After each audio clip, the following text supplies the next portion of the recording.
Salut tout le monde, ici votre spécialiste trail. Aujourd'hui, on va se questionner sur la montre que portait Kilian Jornet lors de son projet un peu dingue qui se nommait, je vous le rappelle, Alpine Connection.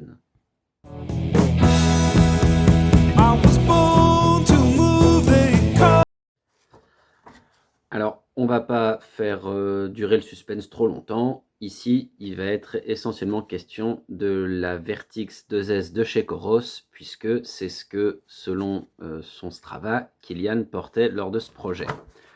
On va donc se questionner sur la raison pour laquelle il a utilisé cette montre, et pour cela, on va aborder trois biais principaux, à savoir la localisation, l'autonomie et les stats santé.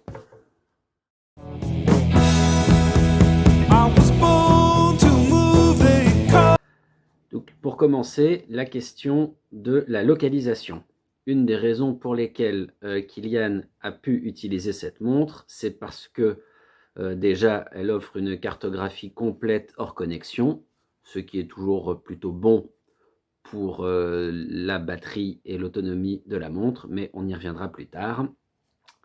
Et pour ce qui est donc en deuxième lieu de la localisation, on notera la qualité de l'antenne GPS permise par ce modèle de chez Coros, à savoir la double fréquence de l'antenne GPS et l'utilisation des 5 systèmes de navigation que l'on commence à connaître, qui vous permettent d'avoir une localisation assez exceptionnelle, même au fin fond de l'endroit le plus reculé du monde. Et il y a une expression assez connue que je ne veux pas utiliser ici pour éviter la censure. On continue avec la question de l'autonomie, puisque la Coros Vertix 2S fait partie de ce qui se fait de mieux sur le circuit, dans la mesure où elle permet une autonomie qui va de 36 à 40 jours selon les sites, puisque donc sur le site de Coros, on parle de 36 jours, et sur les sites de vente, on parle de 40 jours. Mais ce n'est pas tant ce qui nous intéresse ici, puisque il faut savoir qu'en mode full GPS, elle a une autonomie qui va jusqu'à 118-120 heures. Donc, si vous partez sur n'importe quel ultra, à part peut-être le Thor des géants, vous pouvez y aller sans trop de difficultés, sachant que sur le Thor, je serais étonné qu'on ne puisse pas recharger en course.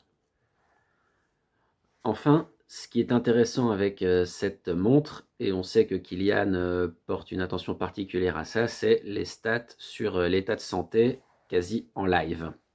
Comment ça marche? Eh bien, en fait, on a un capteur optique dans la montre qui a été revisité et amélioré pour surveiller d'une part votre rythme cardiaque et mesurer votre état de forme.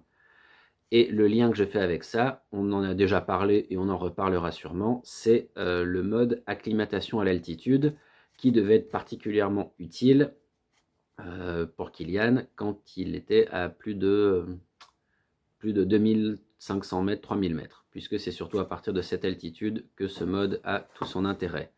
En fait, en mesurant l'oxygénation du sang en haute altitude, ça vous permet de voir si vous pouvez continuer de grimper et continuer de crapahuter en altitude, ou si vous devez prendre un petit peu plus de temps pour vous acclimater. Enfin, en conclusion, et je ne suis pas convaincu que Kilian s'en soit trop servi, mais ce qui est assez sympa avec cette montre aussi, c'est toute la partie connectivité et musicale notamment, puisque la majorité d'entre nous va courir en musique.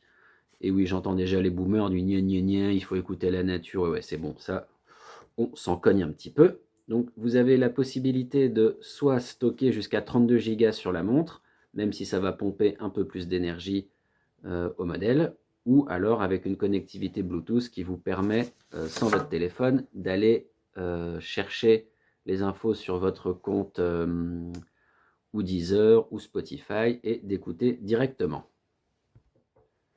Et c'est tout pour aujourd'hui. On vous donne rendez-vous assez rapidement avec un peu plus de détails sur les Garmin à venir. Ciao!